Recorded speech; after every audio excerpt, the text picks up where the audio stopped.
Welcome to Pep Talks with Eric, where we shift gears from negative feedback loops and drive towards the life we truly want. I'm your host, Eric Ayers. I believe in the power of Ubuntu. I am because we are. Together, we'll explore how connections fuel our growth and create amazing experiences. In this podcast, we'll tune out the noise of the world and tune into what we really want and what really matters. Eric, I am so happy to be doing this today. I would say I'm so happy to have you on, but this is also your podcast. That's right. So, for everybody who's listening, my name is Maggie Rose, and I am the founder of Zant. We work with executive life leadership coaches across the country, help them manage their practice, help them scale, help them work with entrepreneurs and different individuals who are going to that next level. And that's actually how Eric and I met. Mhm. So, Eric, just to kick us off, why don't you introduce yourself? Tell us who you are. Yeah. My name is Eric Ayers. I am an alignment practitioner and founder of EMC Squared, a business that was created to help people find alignment and to be the guide on their transformation. And as Maggie said, that's how we met. And super pumped to be here. This is exciting. This is so exciting. For anybody who's watching, Eric and I decided to make the first episode me interviewing him, which is super exciting because Eric has such a powerful story and such an important reason behind starting this podcast. So just to dive in, I want to start with your story. How did you get into coaching? Yeah, would love to. So my background is nursing, primarily in pediatric nursing. I've been a registered nurse for 20 plus years. And 10 years into my journey, I realized that I did not recognize the person that was staring back at me when I was looking in the mirror. So that led down a thought pattern of, who is this person? Just overweight, out of shape, depressed, angry, sad, just not me. And so I had an amazing, loving human being who caught me on my way out to a night shift at work. And she said, and this is my amazing wife, she said, "Hey, Eric, I love you. And tonight look for something good." And I'm like, "What? Oh, fine. Okay." So I rush off to my 12-hour night shift and I get report. And then I hear her voice, "Look for something good." So I'm like, okay, fine. I'll look for something good. So I open the door to my first patient's room for that night. And I'm immediately met with this energy that I cannot recognize, but I know it's good. And I'm like, wait a minute, what is this? And then the patient's dad starts talking to me and I recognize the same energy in a different flow. And again, I cannot recognize and put a name and a label to what is this emotion? What is this feeling? I just know it's good. Turns out it was love in two different ways. And this 4-year-old little girl had nothing to give me but love. Now, I worked in a pediatric hospital. Goodness was everywhere. So, of course, it's easy to find, but I realized we actually find what we're looking for. So that was the pivotal moment of me saying, I'm no longer going to look for the things that I don't want, but I want to look for what I want. And I started seeing goodness everywhere. And then all of a sudden, I started telling people about the goodness and I started flipping perspectives for my coworkers. I was coaching and I had no idea I was coaching. And I was simply and profoundly flipping perspectives. So that was the long short of the story. It's really interesting. I think there's a lot of people who struggle with that perspective or being able to change their perspective. I actually recently, this past week, was with somebody who had a tremendous amount of difficulty getting out of certain mentalities.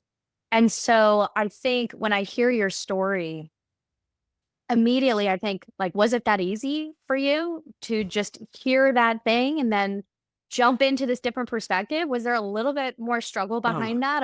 Or were you in a place where, like, you really desperately needed, to see that kindness and that goodness and that love? And because you were in that place, it allowed you to be impacted by that patient differently than maybe if you were in a different state. So, do you mind me asking a little bit more about getting into that perspective? Like, how were you able to just, you had this like aha moment and then you ran with it? Beautiful question. And thank you for bringing this up because as I think about this, our memory plays tricks on us. We remember things the way that we think they were, and we remember pivotal points. So that was the point of crossing to seeing the other side of the coin, so to speak. But building up to that was years and years of different aspects. And then leading to that was little things that I would hear from different people. And then it culminates and it comes to one pivotal moment. And that's the moment we remember, but we don't think about all of our experiences coming in together. So, yes, this was one of the hardest things I've ever done in my life because at the same time, I had a misdiagnosis within my physical body.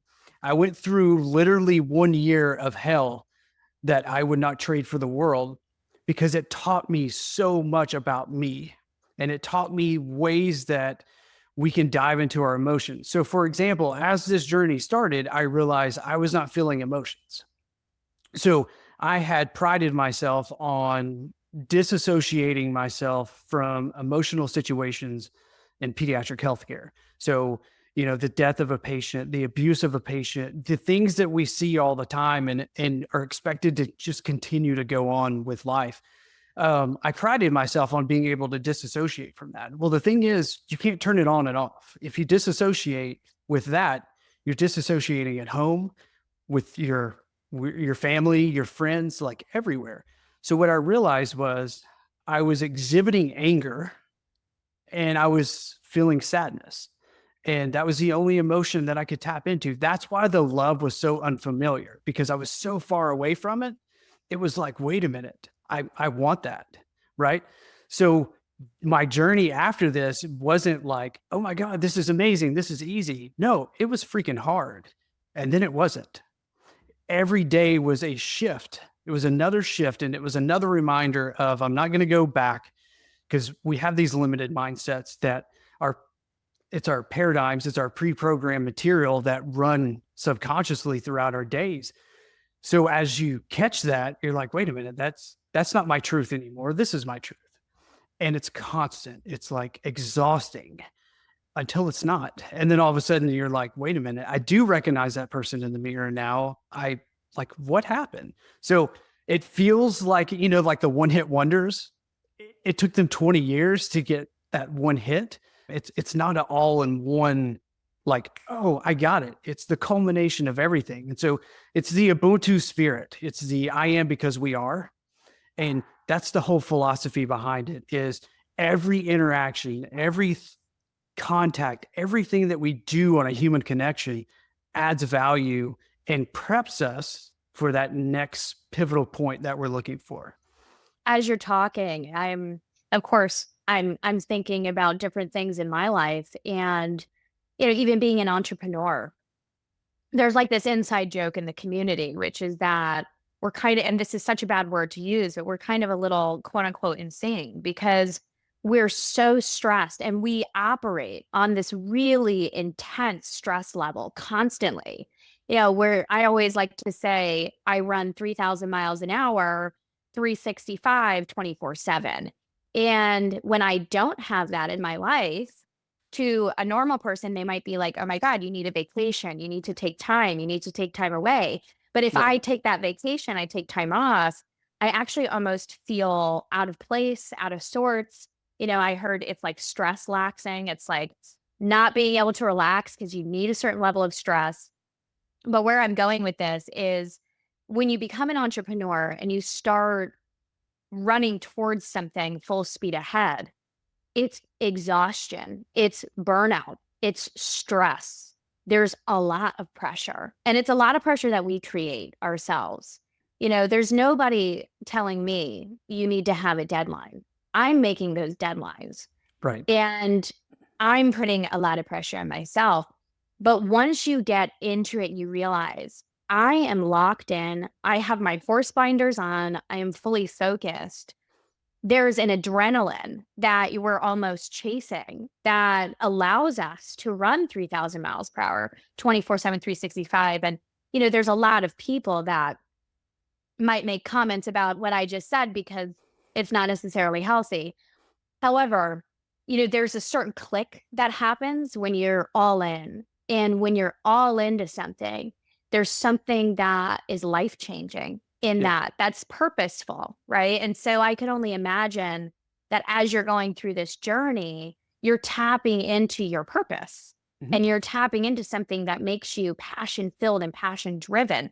So tell me a little bit about some of the challenges that you faced after you realized, like, wow, this is what love looks like, right? You already recognized, I've been feeling sad, I've been irritable or angry.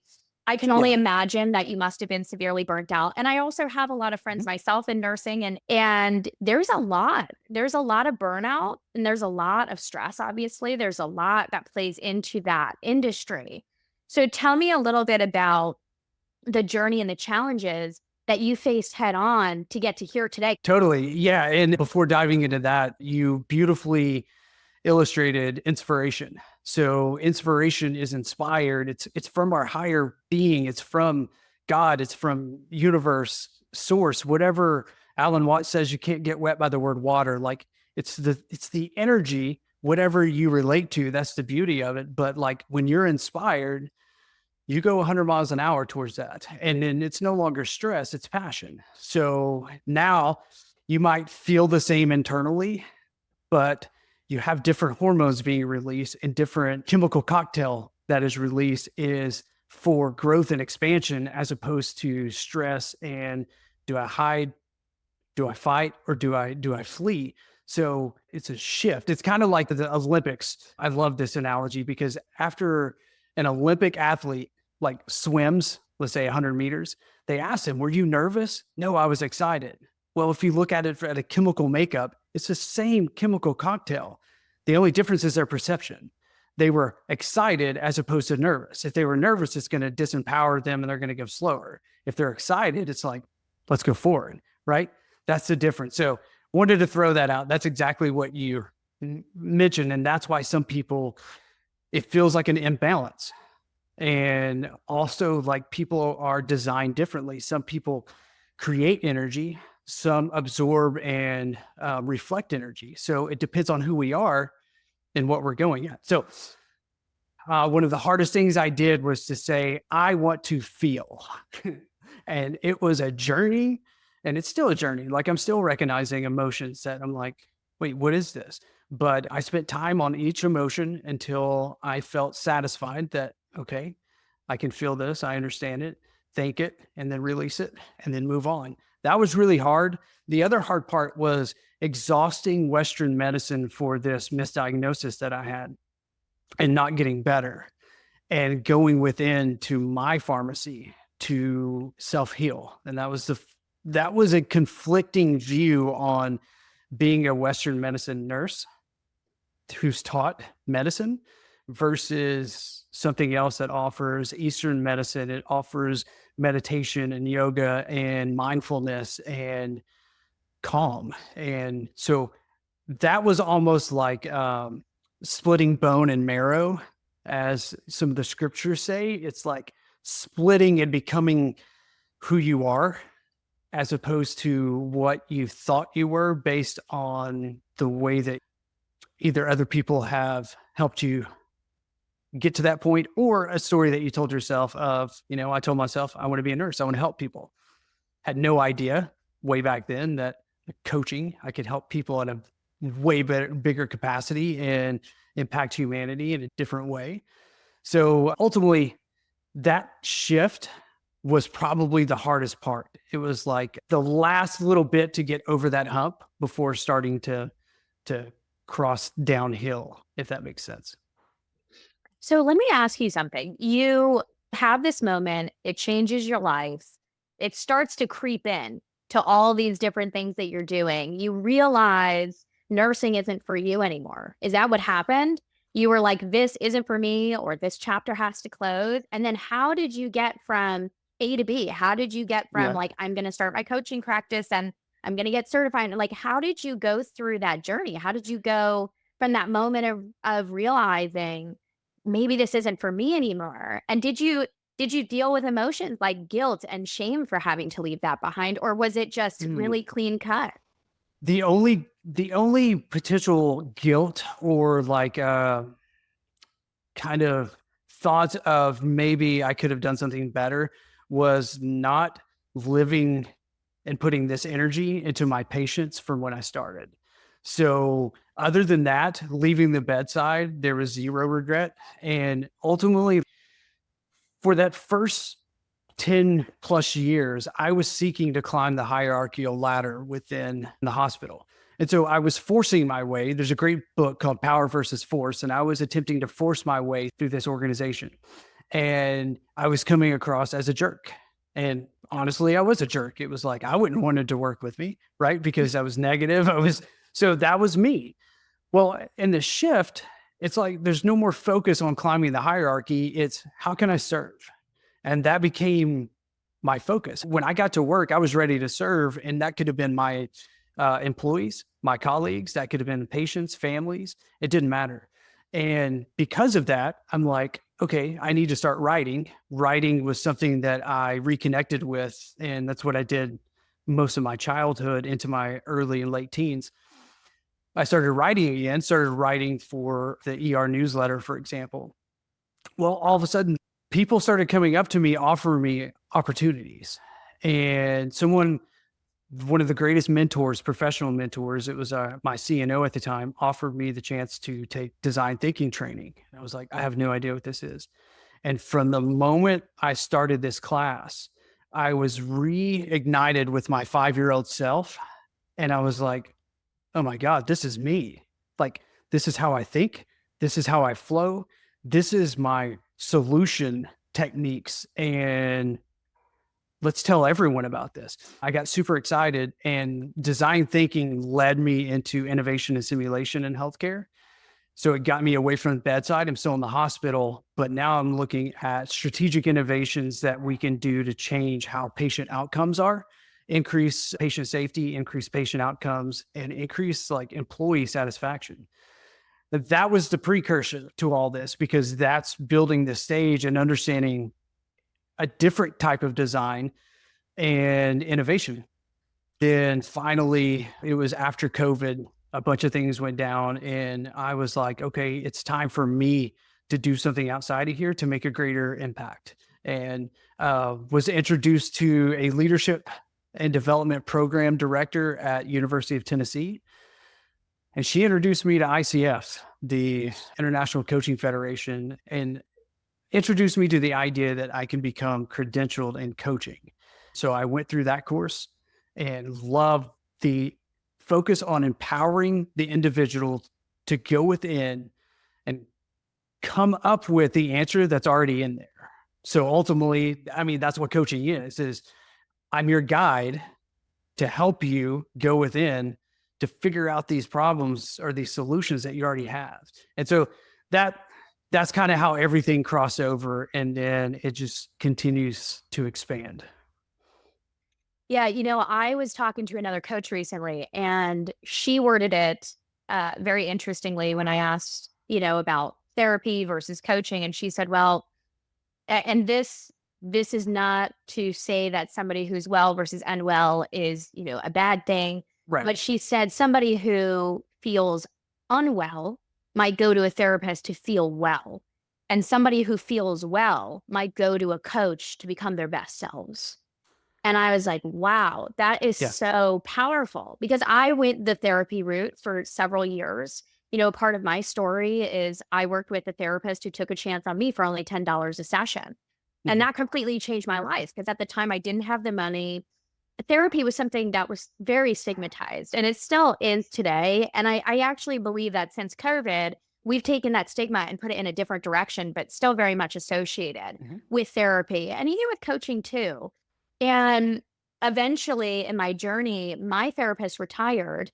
And I went to my own platform to try to find a coach. And it was really funny because I was like messaging these coaches. I was like, so I am the CEO and founder. If it Yeah. doesn't feel like a conflict of interest, I would love to meet.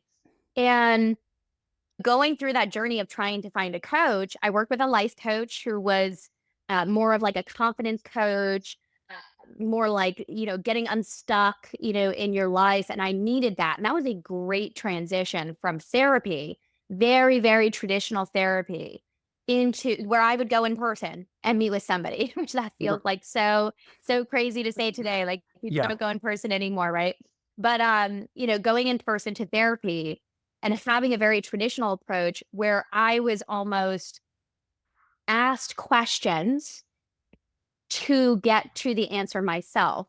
Mhm. And that was very healing. And then working with a life coach was almost an in between where I was able to transition into the coaching world. And now today, I went through a certain level of life coaching and felt like I finally got to a place with my confidence and with, that unstuck feeling.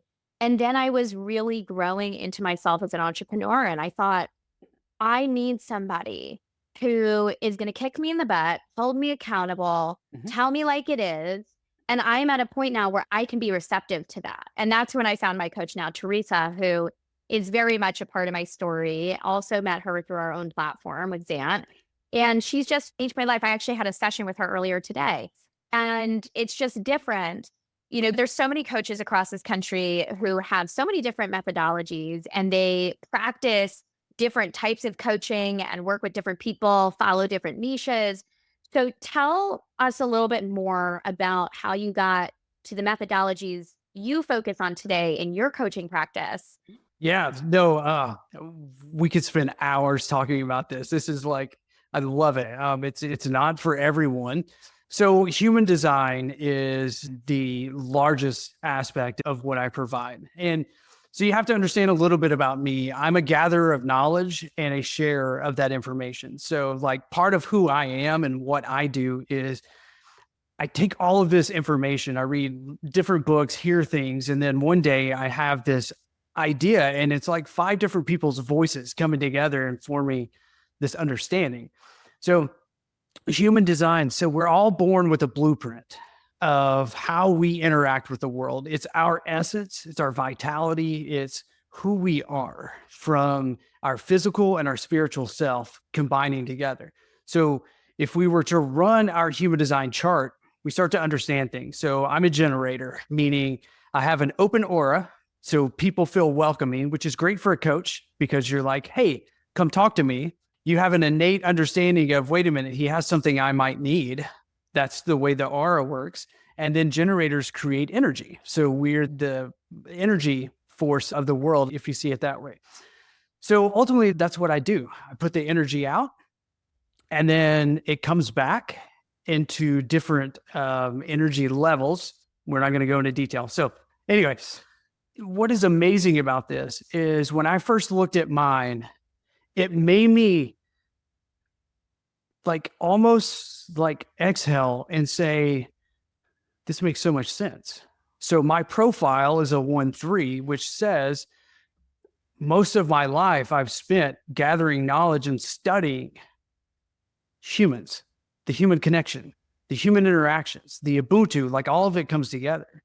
And then the other side of that is I have an innate understanding of putting all this together and sharing it into little chunks. For example, if we're in a coaching session and you are exhibiting something that I might have experienced before on my journey, I may hear Wayne Dyer or see Wayne Dyer in my mind's eye stand up from, I call it my Justice League table. It's all of my superheroes that have taught me on this journey. When we were talking earlier, it was a difficult journey, and these people were the reason why I was able to grow out of this and become who I'm supposed to be.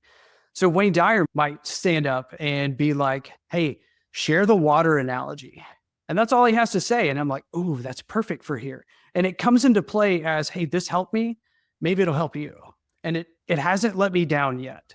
And the other part that it allows me to offer forgiveness to myself is part of my design is I have to try and fail, try and fail, try and fail until I figure out how to succeed. So I've been drawn to Thomas Edison ever since I heard his 10,000 failures before he got the light bulb, and he just ran out of ways to fail. That resonates so well with me because that's my methodology. It's not clean. Sometimes it's crazy, messy, and chaotic, but to me, it's beautiful. So understanding this, and the person throws you into alignment and you start to feel more connected to yourself. And when I first started the company, it was balance and imbalance. And now that has fine tuned down to no, am I aligned or misaligned? And if I'm frustrated, that's my cue to say, stop. What's going on? Because I'm out of alignment. And how do I become satisfied? Because that's my telltale sign to say, I'm aligned with Eric. What you just said about align versus unalignment, people are talking about this. I've been seeing these different interviews, and especially women. We have always been told that we have to have a work-life balance, that we have to have a family life balance. Being an entrepreneur, I think it's ingrained in us that being an entrepreneur is so out of left field. It's so different, and we're different and we're weird and we're crazy for trying to do these things. And something that I am so happy to see people talking about. This is also my belief, doesn't mean it's everybody's, and it definitely is not for everybody, but at least for entrepreneurs, there is no such thing as balance. Like when you are building your company, it's just impossible. It is not possible for me to clock out at 5 o'clock and enjoy my evening and then come back tomorrow. I am building something that was nothing. I have to grind and hustle, but that doesn't mean I have to let myself burn out. It doesn't mean I have to let myself go. It doesn't mean that I can't say, what do I need today to nourish myself and show up? And something we have within Zant and our company, within our team, is an 80% rule. We say, listen, if you don't feel that you are 80% or above, and I really would love that number to be 90%, but we say 80%. Yeah.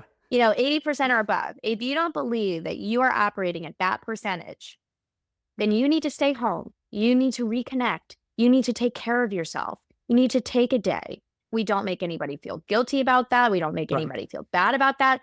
We say, if you are 80% or under, you need to stay home. Because I bet you, if you stay home today and you take a moment to either sit on the couch and do nothing, or maybe you need to go outside, maybe you need to get some sun, maybe you need to reconnect with somebody, whatever you need to do, take that one day, come back the next day, I bet you'll feel a lot better. And so I actually really believe that what you just said, aligned or not aligned, is how we should be looking at it. Not, am I balanced or not balanced? Because that scale it really doesn't exist. And again, that might be a very unpopular opinion for a lot of people. I just don't believe as an entrepreneur that it exists. But I love this idea of looking at it like, am I aligned or am I not aligned? Yeah. And I think if it doesn't resonate with a lot of people, it's because they haven't thought about it yet. Because if you do think about it, you experience it.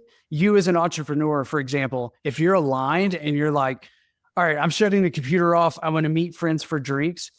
Chances are, while you're out having dinner or whatever, you're going to have ideas that you're going to come back to that night, and it's going to help build the business.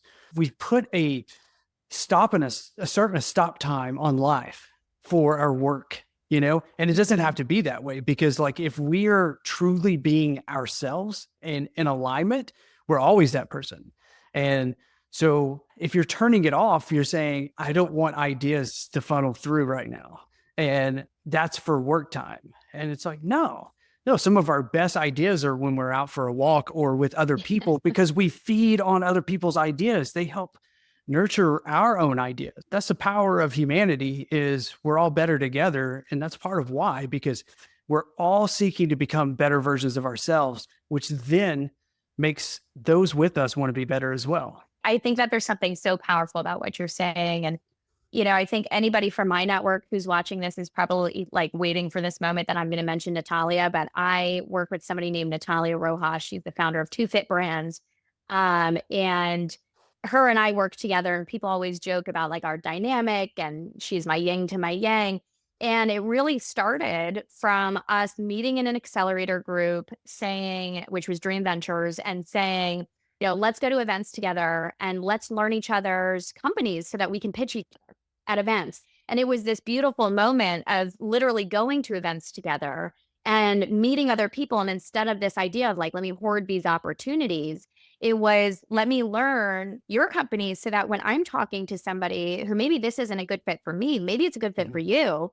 Even if you're not in the room, I'm going to help you. I'm going to talk about you. I'm going to bring you into maybe this orbit. And she does the same for me. And then we started holding events together, which was the No Pressure Networking series. And her and I are very much the same. We were just in California for LA Tech Week, and we're driving around trying to get last minute things for the events we were holding. And then we're trying to stop at events on the way. And as we're driving, like to anybody else who is with us, it seems like pure chaos. But her and I believe in creativity, and we feed off of each other's energies. And so here we are, and I'm driving, and it's, oh my God, I have this idea. Wait, what do you think about this? And then she's now brainstorming, and she's now in it. And now we're talking about it. I'm going, write it down. Write it down. Let's not lose it. Write it in the notes. Share the note with me, and somebody else would look and go, these two are absolutely insane. Like, what are they doing? And that is why we believe that we will be successful. It's because we do this thing where we're not afraid to share ideas with each other. We're not afraid to support each other. We're not afraid to help each other. And especially in this time where there's like this big movement between women entrepreneurs, we're leaving this idea behind that says that women can't support each other, that women can't help each other, that women always have to compete against each other. And that's just like not true at all. And so I love what you're saying. I think it's so important for any entrepreneurs listening. My recommendation is don't look at it as, am I balancing my life? Am I not? No. Look at it, like Eric said, as, am I aligned? Am I not aligned? Allow yourself that space for creativity, allow yourself that room to grow and find people, because it really is so much about those relationships that you build, connecting with other people. If you didn't have other people around you, even though they were patients, you would never have had that moment to see this experience of love that led you to here. So last few things here, I want to know why Pep Talks, because in the beginning of this podcast, I mentioned that the tables have turned a little bit. I'm interviewing Eric today, and we're talking about his story and how he got here. But Pep Talks is something that really originated with Eric, and we're just really proud to be a part of it and proud to partner on it and bring it through the ZAMP platform.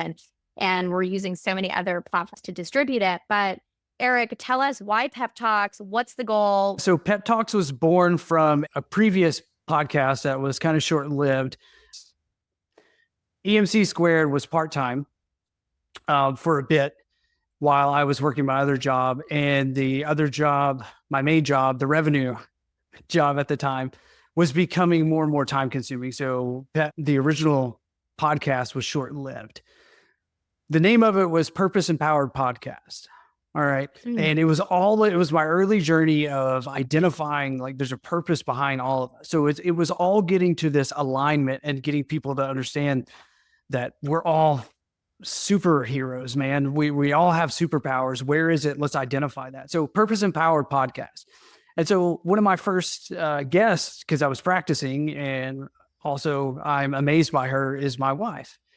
And as we're doing this, she goes, Eric, that the name of this Purpose Empowered Podcast is PEP, like Pep Talks. And nursing, we love acronyms. She's a nurse by background as well. And so we love acronyms. And I was like, oh my God, it's exactly what it is. Well, then it was on pause. And I felt this burning desire to resurrect this in a way of Pep Talks, because it's the idea. I grew up in sports, and the halftime pep talk of the coach that just like, I mean, you went out there and you're ready to take on the second half and do whatever needed to be done.